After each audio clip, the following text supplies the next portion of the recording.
आज दलले आयोजना गरेको दलको बैठक, सर्वदलीय बैठक र दलका शीर्ष नेताहरू बस्ने बैठक, अर्थात् दलका नेताहरूले, राजनीतिक दलका नेतृत्वले विद्यमान घटनाका विषयमा उहाँहरूको धारणा, उहाँहरूको अनुभव र उहाँहरूको मार्गनिर्देशन के छ भन्ने कुरामा केन्द्रित रहेको बैठक हुनाले यो बैठकमा दलको शीर्ष नेताहरू नै बस्ने हो।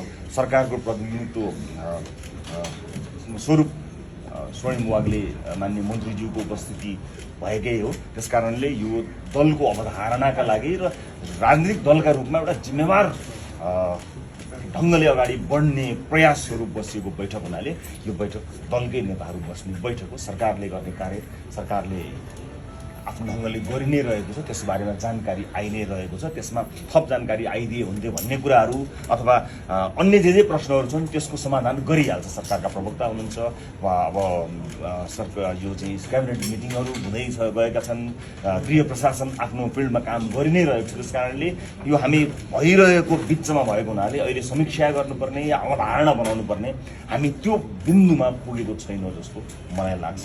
अर्को कुरा, राजनीतिक रूपमा एउटा जिम्मेवारी पनि हो। विभिन्न परिस्थितिहरू आउँदाखेरि विगतमा पनि राजनीतिक दलहरू जिम्मेवार भएर एक ठाउँमा उभिएर आफ्ना धारणाहरू राख्ने र सरकारलाई आवश्यक परे ध्यानाकर्षण गराउने यो परम्परालाई हामीले निरन्तरता दिनैपर्छ। कुनै पनि परिस्थिति आउँदा, विशेष गरेर कुनै पनि साम्प्रदायिक किसिमका गतिविधिहरू एउटा सम्प्रदायले अर्को सम्प्रदायप्रति घृणा, द्वेष, आक्रमण हुने किसिमका गतिविधिहरू हुँदा सबैलाई घाटा हुन्छ। देश सबैको हो। राजनीतिक रूपमा हामीले लड्ने मैदान फरक छन्, तर यस किसिमका घटनाहरू हुँदाखेरि हामी एकै ठाउँमा उभिनुपर्छ भन्ने कुराको जुन महसुस हामी सबै राजनीतिक दलहरूले गर्यौँ, यसको सन्देश पनि यही हो। र हामी सबैको तर्फबाट एउटा संयुक्त अपिल पनि चाँडै आउँदैछ।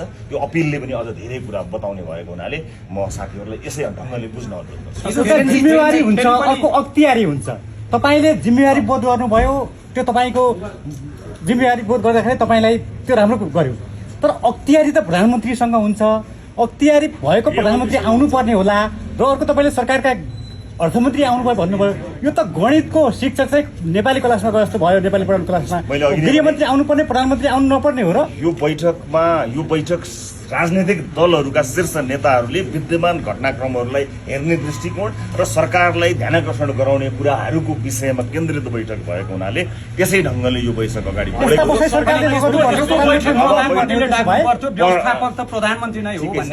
त्यसमा प्रधानमन्त्रीले आफ्नो भावना, आफ्नो धारणा प्रधानमन्त्रीले आफूले गर्नुपर्ने काम गरिरहनु भएको छ, गर्नुहुन्छ।